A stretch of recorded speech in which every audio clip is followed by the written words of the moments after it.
TV सत्यमेव व्रतम। जलविद्युत निर्मितीसाठी pumped storage थाटणीच्या प्रकल्पासाठी महाराष्ट्र शासन आणि NTPS, Welspun new energy, NHPC, renew hydro power, THDC India, Toronto power, Adani green energy या कंपन्यांची महायुती सरकारने नुकतेच सामंजस्य करार केले। यामुळे 62,550 इतकी रोजगार निर्मिती होणार आहे। उपमुख्यमंत्री देवेंद्र फडणवीस यांच्या पुढाकाराने हे विक्रमी करार करण्यात आले असून त्यातून 35,240 मेगावॅट वीज निर्मिती होणार आहे।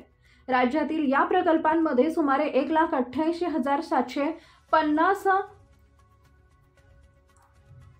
कोटी रुपयांची गुंतवणूक, तर राज्यात 2030 पर्यंत 50% वीज निर्मिती ही नैसर्गिक ऊर्जा स्रोतांमधून होणार आहे। या करारामुळे शाश्वत वीज निर्मिती आणि अर्थव्यवस्था वाढीस मोठा हातभार लागणार आहे। राज्याची एकूण वीज निर्मितीची स्थापित क्षमता 46,000 मेगावॅट असून 40,870 मेगावॅटचे पंप्ड स्टोरेज क्षेत्रात वीज निर्मिती करार झाल्याने हरित ऊर्जा क्षेत्रात राज्याचे हे मोठे पाऊल आहेच। राज्यात सौर ऊर्जा निर्मितीतही लक्षणीय वाढ करण्यात येते आहे।